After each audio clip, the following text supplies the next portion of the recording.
Hi everyone, welcome back. I appreciate you being here. As usual, don't forget to like, subscribe, comment. I always appreciate it. It helps the YouTube algorithm and it means a lot to me. Today's topic is really important for our modern economy, and we're going to talk a little bit about how to apply for a job in the COVID economy or under COVID circumstances. It seems and it feels like everyone's getting laid off or furloughed, and there are no jobs out there, and there's really not that much opportunity. I would agree that opportunity has been reduced compared to where it was earlier in 2020, but I will tell you this, and it's going to sound crazy when I say it, there are opportunities for employment out there. No, there aren't as many as before, but they do exist.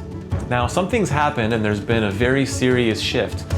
We went from being an employees market, right, where there's lots of jobs out there for you to search from and a ton of opportunity and a pretty high likelihood that if you just apply somewhere and maybe even know someone that works for that company, you got a pretty good chance of at least getting an interview. Now we've seen the shift from an employees market to an employers market.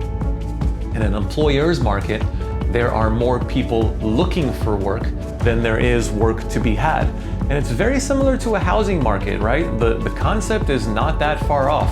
In a housing market where it is a seller's market, there are more people buying than there are homes to be sold. So the seller can kind of play buyers against each other and maybe even raise the price and start things like bidding wars. Now, in a buyer's market, right, there are more houses for sale than there are people buying. As a buyer, you can approach a home and say, well, I'm not gonna give you full asking price. I'll give you a little bit below asking price. And if you don't like it, that's okay. There are about 30 other homes I'm interested in, so ball's in your court, property owner. And that's the same thing as an employer's market or an employee's market.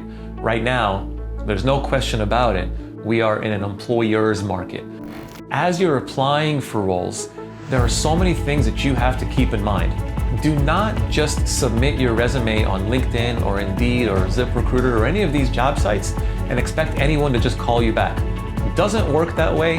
In my opinion, that's actually the kiss of death, to just click submit on your resume and not really do anything other than that.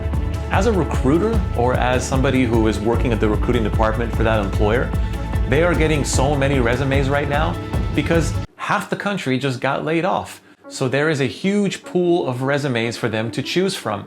Mathematically speaking, to just submit your resume and expect the best, well, it's just not going to work out.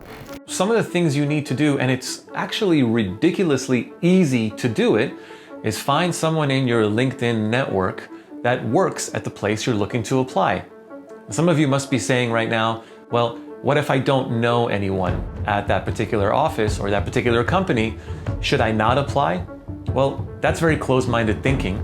Try to expand your horizons and start asking more questions. Well, if I don't know who's working at this place, how can I find someone who's working at this place? And if I don't know that person, how can I continue to look? Can I ask for introductions? Do I have a friend who is a friend of somebody who works at this place? So that's step one. Find someone who works at the place where you're looking to apply. All right, that is insanely important.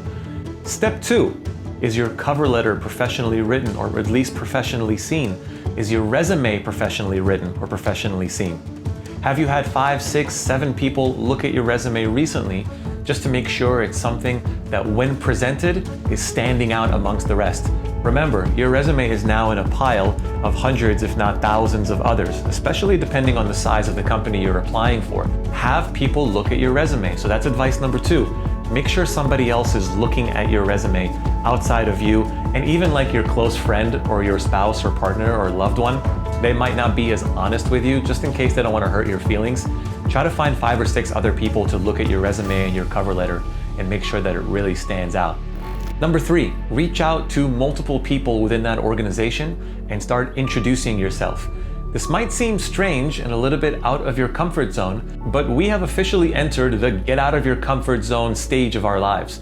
So here's what I'm suggesting, and again, it's not easy, but it is simple, and there is a difference between the two. It's not easy, but it is simple. It's going to require you to get out of your comfort zone. Pick up the phone, start sending emails, find people who are in the current role that you're looking to apply for, and then find out the names of their bosses and their supervisors, and start making phone calls or emails to introduce yourself. The more you do that, the more serious it makes you seem about the role you're looking for.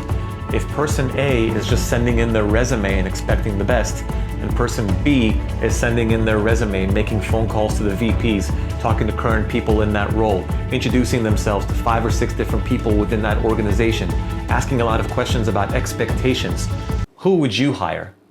Let's do a quick recap. Number 1, find someone who works in that organization. Don't just submit your resume, it's not gonna work. If I'm looking at 100 resumes that just got submitted today, I'm gonna try to find one that stands out.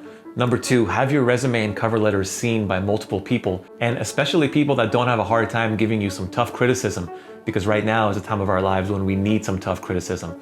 And number 3, find people who work in that organization and reach out to them and introduce yourself and get on their radar and start asking questions about the role and start selling yourself a little bit. This is the time of your life where even if you're not in sales, you're going to have to practice being in sales.